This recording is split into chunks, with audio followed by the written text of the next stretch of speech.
আল্লাহর নবী বলেন, হে মানুষেরা, হে সাহাবায়ে কেরাম, কদ আযাল্লাকুম শাহরুন আযীম, তোমাদের সামনে একটা মহান মাস উপস্থিত হয়েছে। শাহরুন আযীম, তোমাদের সামনে একটি মহান মাস উপস্থিত হয়েছে, একটা মর্যাদার মাস তোমাদের সামনে চলে আসছে, তোমাদের উপরে ছায়াপাত করতেছে।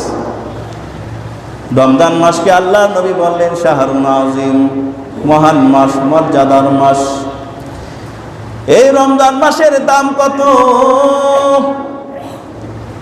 এই রমজান মাস এত দামি, হাদিসের কিতাবে পাওয়া যায় এই রমজান মাসকে কেন্দ্র করে সারা বছর জান্নাতকে সুসজ্জিত করা হয়। রমজান মাসের ওসিলায় সারা বছর জান্নাতকে নতুন সাজে সজ্জিত করা হয়। তার কারণ হলো রমজান হলো দামি মাস। দামি মেহমানকে যেমন আপ্যায়ন করতে মানুষের প্রস্তুতি অনেক আগের থেকেই শুরু হয়। মেহমান যত দামি হয় দেখবেন তার জন্য প্রস্তুতিও তত বেশি হয়, ঠিক কিনা জোরে কোন? মেহমান যত দামি তার জন্য প্রস্তুতিও কি হয়, তত আগের থেকেই শুরু হয়। রমজান মাস যেহেতু দামি, এই কারণে সারা বছর জান্নাতকে এই রমজানের ওসিলায় সাজানো হয়, সুসজ্জিত করা হয়, নতুন সাজে পালাক্রমে সাজাইতেই থাকে। সকলের কিন্তু কিনা, সকলের শুভাগমন এক না, সকলের জন্য প্রস্তুতি কিন্তু এক হয় না। আমাদের বাড়িতে অনেক সময় মেহমান আসে, কিছু মেহমান আসে ভিআইপি মেহমান, আর কিছু মেহমান আসে নর্মাল মেহমান। নর্মাল মেহমান আসলে তেমন প্রস্তুতি আমাদের ভিতরে কিনা দেখা যায় না, আর ভিআইপি মেহমান আসলে আমাদের হুঁশ থাকে না, কি থইয়া কি করবে, কোনটা থইয়া কোনটা খাওয়াবে, আমাদের কিনা প্রস্তুতির শেষ নাই। আবার বদনাম হয়ে যায় নাকি, দামি মেহমান আসতেছে, কোনটা থইয়া কোনটা করবো, আবার কোনো দিক দিয়ে কম হয়ে যায় নাকি, এরকম একটা পেরেশানি আমাদের ভিতরে কাজ করে। এই কারণে মুসলমান, রমজান মাস যেহেতু দামি, এই কারণে তার প্রস্তুতি অন্তত আগের থেকেই শুরু। রমজানের খাতিরে সারা বছর জান্নাতকে সুসজ্জিত করা হয়। এই রমজান মাস যখন আসে, যখন রমজানের প্রথম রাত্রি আগমন করে, জান্নাতের তলদেশ থেকে একটা হিমেল হাওয়া প্রবাহিত হয়। এই হাওয়ার কারণে জান্নাতের পাতা পল্লব ডালপালা, জান্নাতের দরজার কড়াগুলো নড়তে থাকে। এই নড়াচড়ার কারণে জান্নাতের ভিতরে এমন একটা মৃদু আওয়াজের সৃষ্টি হয়, সুন্দর আওয়াজের সৃষ্টি হয়, একটা মনোমুগ্ধকর আওয়াজ সৃষ্টি হয়। জান্নাতের হুরেরা এই অবস্থা দেখার পরে জান্নাতের বালাখানার ভিতরে দাঁড়ায়া ডাক দিতে থাকে, কে আসো? আমাদেরকে পাওয়ার জন্য আল্লাহর কাছে দরখাস্ত করবে।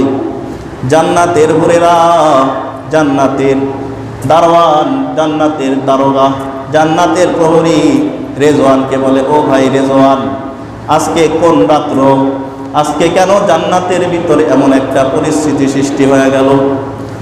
জান্নাতের প্রহরী রেজওয়ান জবাব দেয়, হে হুরেরা, আজকে তো দুনিয়ার জমিনে রমজান মাস শুরু হতে যাচ্ছে, রমজান মাস শুরু হয়ে গেছে, আজকে রমজানের প্রথম রাত্রি। এই কারণে জান্নাতের ভিতরে এরকম শ্বাস অবস্থা।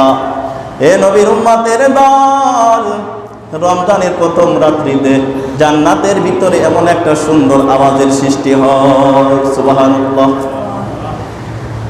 আজকে তো দুনিয়ার ভিতরে কত আওয়াজ আমরা শুনি। এ নবীর উম্মতের দল, পৃথিবীর ভিতরে সব থেকে শ্রেষ্ঠ আওয়াজ, সব থেকে দামি আওয়াজ হলো কোরআনের আওয়াজ। কি বলেন, কিসের আওয়াজ? পৃথিবীর ভিতরে দামি আওয়াজ হলো আল্লাহর প্রশংসার আওয়াজ, হামদের আওয়াজ। পৃথিবীর ভিতরে দামি আওয়াজ হলো নাতে রাসূলের আওয়াজ, নবীজির প্রশংসার আওয়াজ। আজকে আমরা এই কোরআনের আওয়াজ আমাদের কাছে ভালো লাগে না, হামদে বারি তাআলার আওয়াজ ভালো লাগে না। নাতে রাসূলের আওয়াজ ভালো লাগে না কপাল পোড়া মুসলমানদের কাছে। আজকে ভালো লাগে ওই গান বাদ্যের আওয়াজ, পাগলা পাগলির আওয়াজ, ঠিক কিনা জোরে কম। সকলে মনে হয় বিরক্ত হইতাছে, মাথা নিচের দিকে চিন্তাছে, ঠিক ঠিক বলতে হবে তো, নাহলে বয়ানে কোনো জোশ আসবে না। যখনই বলা হয় সুবহানাল্লাহ আলহামদুলিল্লাহ জোরে বলার চেষ্টা করবেন, ঠিক না বেঠিক এটা বললেও কি জোরে বলতে হবে। এটা বক্তব্যের একটা আদব এবং ওয়াজ মাহফিলের একটা আদব, বয়ানের একটা আদব। আজকে তো দুনিয়ার জমিনে আজকে আমরা কত আওয়াজ শুনি, কিন্তু আজকে আফসোসের বিষয় মুসলমানদের কাছে আজকে কোরআনের আওয়াজ ভালো লাগে না, আজানের আওয়াজ ভালো লাগে না, আজকে হামদে বারি তাআলার আওয়াজ ভালো লাগে না, নাতে রাসূলের আওয়াজ ভালো লাগে না। আজকে আমাদের ভালো লাগে গানের আওয়াজ, পাগলা পাগলির আওয়াজ। পাগলা পাগলি কারা? বয়াতি যারা আছে, চুল রাখে, পুরুষ মানুষ চুল রাখছে মহিলার মতো, নাম দিছে অমুক দেওয়ান সেমুক দেওয়ান, চুল রাখছে মহিলাদের মতো, আবার গান তো গায়, আবার লাফালাফি করে, নাচানাচি করে। আজকে মুসলমানের সন্তান দেখা যায় ওই যে পাগলা পাগলির গানের আওয়াজ শোনার পরে নিজেকে কন্ট্রোল করতে পারে না, ঠিক রাখতে পারে না, নাচানাচি শুরু করে দেয়, অঙ্গ ভঙ্গিমা শুরু করে দেয়। আছে না নাই জোরে কর? এ নবীর উম্মতের দলে মুসলমান, কথাগুলো ভালো করে শুনতে হবে। তোমার এই অঙ্গ প্রত্যঙ্গ আল্লাহ কি জন্য দিলেন? তুমি তাকায় দেখো, তোমার মতো কত সুন্দর কোন জন্তুকে আল্লাহ এত সুন্দর করে বানাই নাই। তুমি মাখলুক, আশরাফুল মাখলুকাত, মানুষকে আল্লাহ এত সুন্দর সুরত দিয়া বানাইছে। পৃথিবীর কোন মাখলুককে আল্লাহ এত সুন্দর দিয়া সৌন্দর্য দিয়া সৃষ্টি করে নাই, ঠিক কিনা বলে বল? মানুষকে এত সুন্দর অবয়ব দিয়ে আল্লাহ সৃষ্টি করেছে, পৃথিবীর কোন মাখলুককে আল্লাহ তাআলা এত সুন্দর করে সৃষ্টি করে নাই। আজকে বনের রাজা সিংহ, ওই রয়্যাল বেঙ্গল টাইগার, তাকায়া দেখো সিংহের দিকে। তুমি মানুষকে যত সুন্দর করে আল্লাহ সৃষ্টি করেছে, সিংহকে আল্লাহ এত সুন্দর করে সৃষ্টি করে নাই। রয়্যাল বেঙ্গল টাইগারের দিকে তাকাও, তুমি মানুষকে আল্লাহ এত সুন্দর করে বানাইছে, কোন রয়্যাল বেঙ্গল টাইগারকে আল্লাহ এত সৌন্দর্য দান করে নাই। ওই যে বিশাল দেহের অধিকারী হাতির দিকে তাকাও, হাতি মানুষের থেকে অনেক শক্তিশালী, অবয়বে অনেক বড়, তার আকৃতিটা অনেক বড়, কিন্তু মানুষ তোমাকে আল্লাহ যত সৌন্দর্য দান করছে, এরকম সৌন্দর্য আল্লাহ ওই হাতিকেও দান করে নাই। পৃথিবীর কোন মাখলুকের দিকে আপনি তাকায়া দেখেন, কোন মাখলুককে, মানুষকে যত সৌন্দর্য দিয়ে আল্লাহ সৃষ্টি করেছেন, মানুষ কোন জন্তুকে আল্লাহ তাআলা এত সুন্দর করে সৃষ্টি করেন।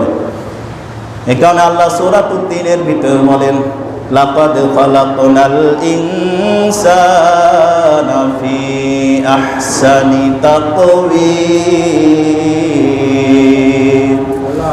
আমি আল্লাহ মানুষকে সুন্দর করে সৃষ্টি করেছি। হে মুসলমান, কেন এত সুন্দর করে আল্লাহ মানুষকে সৃষ্টি করলেন?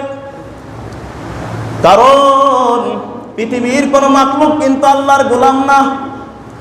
কোন মাখলুককে আল্লাহ তার ইবাদতের জন্য সৃষ্টি করে নাই।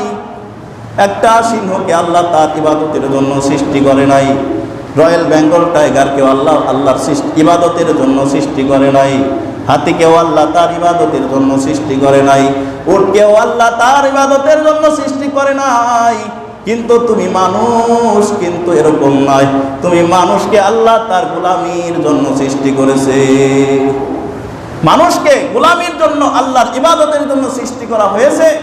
যেহেতু মানুষ জাতি হলো আল্লাহর গোলাম, আল্লাহ যেমন দামি তার গোলামও হবে দামি, আল্লাহ যেমন সুন্দর তার গোলামও হবে সুন্দর। এই কারণে আল্লাহ তাআলা মানুষকে এত সুন্দর করে সৃষ্টি করতেন। সুবহানাল্লাহ।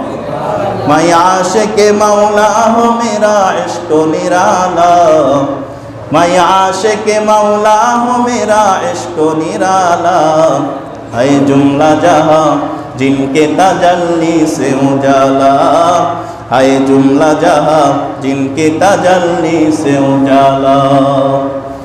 হে নবীর উম্মতের দল, তোমার অবয়বকে আল্লাহ সৃষ্টি করেছেন, তার জন্য নামাজে দাঁড়ানোর জন্য। তোমার দেহকে আল্লাহ সৃষ্টি করেছে তার সামনে রুকু করার জন্য। তোমার দেহকে আল্লাহ সৃষ্টি করেছে তার কদমে